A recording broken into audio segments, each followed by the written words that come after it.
Delhi BJP ने आज एक स्टिंग का खुलासा किया है और जिन्होंने ये स्टिंग खुलासा किया है हमारे साथ बात करने के लिए मौजूद हैं बिंदु श्रीराम। बिंदु जी, आपने कहा कि जिस तरीके से स्टिंग का खुलासा किया गया उसमें आपने कहा कि आपसे टिकट के लिए पैसों की मांग की गई। क्या पूरा बैकग्राउंड था, किस तरीके से पैसों की मांग की गई आपसे? और ये एमसीडी इलेक्शन में आप लोग रोज ही देख रहे हैं, एक स्टिंग आ रहा है नेशनल टीवी पर, और मैंने हिम्मत करी, एक स्टिंग बनाया, एक वीडियो रिकॉर्ड करा जिसमें ये लोग पैसे मांग रहे हैं। मैं रोहिणी 54 वार्ड रोहिणी डी से एक मेन कंटेंडर थी जिसका सर्वे पे नाम टॉप पर था। मैंने धरातल पर वहां पे काम किया और जिन लोगों ने मुझसे पैसे मांगे वो संगठन के लोग थे, VCI Puneet Goyal and RR Pathania ji Lok Sabha अध्यक्ष जो हैं, एंड दिनेश सराफ।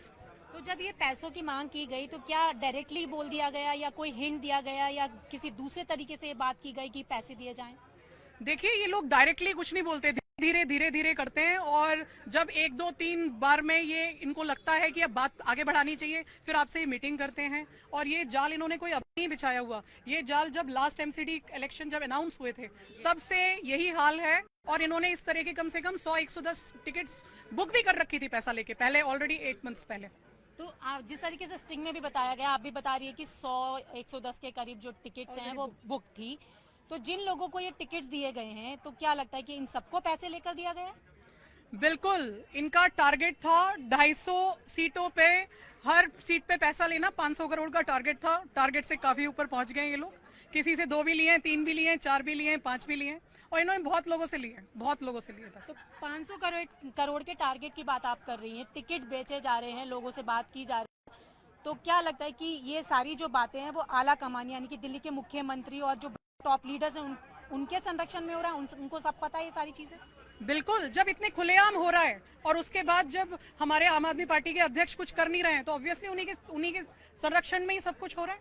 आपने एक अपील भी की कि दिल्ली के लोगों के साथ साथ मैं गुजरात के लोगों से भी अपील कर रही हूँ कि वो इस तरीके की चीजों में नहीं आए, तो क्या आपको लगता है कि गुजरात में भी टिकट्स बेचे गए हैं? देखिए, ये पहले जाल बिछाते हैं। जैसे ये पार्टी जो थी अन्ना हजारे के द्वारा चलाई गई, अन्ना जी के द्वारा चलाई गई पार्टी थी, जिसमें सबसे पहले अरविंद केजरीवाल जी ने ये बोला था कि यहाँ पे भ्रष्टाचार नहीं होगा, कुछ भी हो जाए भ्रष्टाचार नहीं होगा। अगर आप लोगों को ध्यान है तो वैगन आर में चलते थे, आज के दिन कौन सी गाड़ी नहीं है इनके पास, ये बताइए। ठीक है, तो भ्रष्टाचार नहीं होगा ये बोलते थे। इनकी हर बातें झूठी, इनके हर झूठे। जो आपके सामने मेरा जैसा कंटेंडर जिनकी इन्होंने टिकट काट दी सर्वे में ऊपर नाम होने के बावजूद भी, इनको पता है बेस बनाया हुआ है, किसी को भी पैसा लेके टिकट दे देंगे, हाँ जी से सीट इजीली निकल सकती है।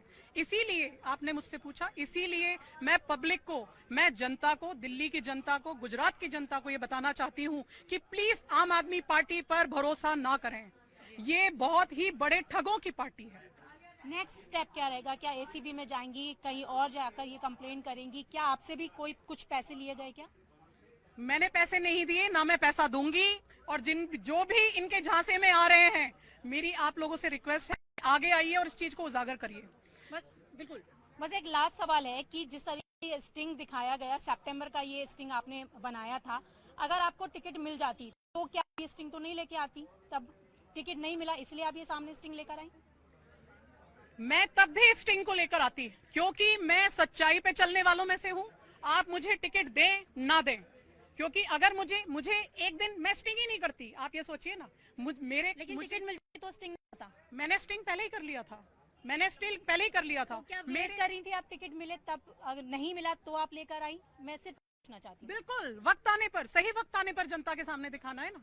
जनता ने अभी 4 तारीख दूर है, अभी 4 तो टिकट मिल जाती तो वो सही वक्त तो आता नहीं ना स्टिंग का।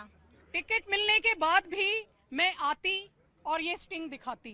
मेरा मुद्दा ये नहीं है कि इन्होंने मेरी टिकट काटी, मेरा मुद्दा ये है, देखिए हिम्मत करके मैं आई हूँ, मैं एक महिला हूँ, मुझे बहुत धमकियां मिल रही हैं कि आप मत जाइए, आपके साथ अच्छा नहीं होगा, फिर भी मैं हिम्मत करके आई हूँ। और टिकट मिलने के बाद भी मैं आती, क्योंकि जब मुझे पता चला इन लोगों ने कैसे कैसे लोगों से पैसे वसूले, जिनके पास नहीं थे उन लोगों से भी वसूले इन लोगों ने, तो ये एक जनता को आईना दिखाने की जरूरत है कि अरविंद केजरीवाल की पार्टी क्या है।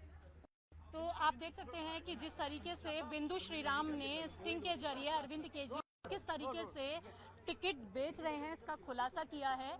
हमारे साथ बात करने के लिए मौजूद थी खुद बिंदु श्रीराम। कैमरा पर्सन विपिन के साथ रचना, न्यूज़ 18 दिल्ली।